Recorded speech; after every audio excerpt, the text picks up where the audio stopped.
Hi, Bridget. I'm a person with a disability. I've had a psychiatric disability since I was a kid. And it's really impacted my life in ways that are various and numerous. But I've been institutionalized, I've been homeless, I've lived in group homes,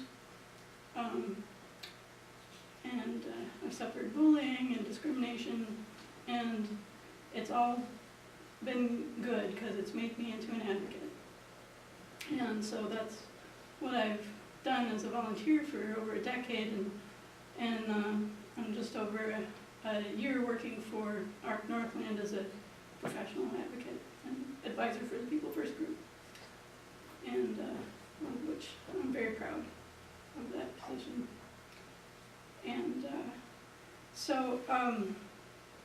and just recently, I've had Meniere's disease for several years, but just recently it's put me in this chair. I have a lot of vertigo and dizziness, so this is to help me so I don't have a traumatic brain injury as well. So, it adds to the experience of gaining insight into the significant barriers in our culture, in our built environment,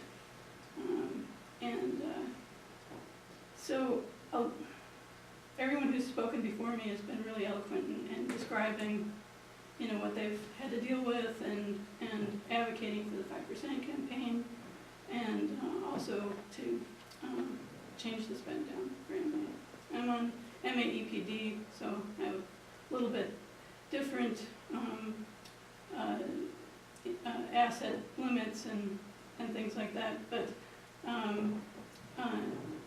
things are still, the system is still designed to keep us in poverty, and to keep us segregated and separate. And you started saying something, I think you got interrupted there, Mary, which, shows me that you're thinking along the right lines. I want to advocate for those two things that we're here tonight to advocate for too, but there's something, the root goes much deeper, and that is the culture, the attitudes, the stigma of being poor, the stigma of being seen as other, as different. But other people pointed out very eloquently tonight that we're all just, an accident away from, joining those ranks. When what I would really like to see happen at the state capitol is a cultural shift to get away from what the plaque in my building, I work at the Ordine building, and the Ordine Foundation was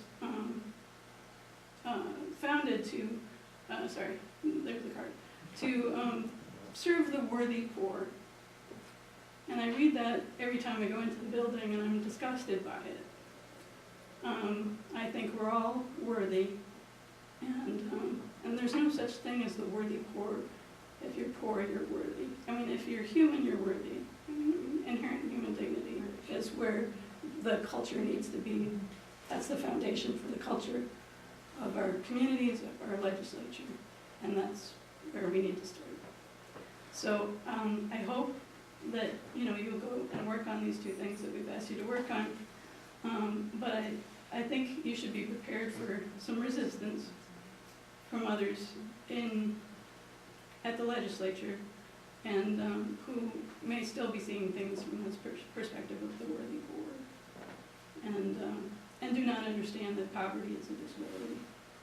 And these are all civil rights issues. And luckily, Minnesota has a homestead plan, and I'm actually working on a project here locally that's going to hopefully show the legislature a way forward on some transportation initiatives that we can get going to.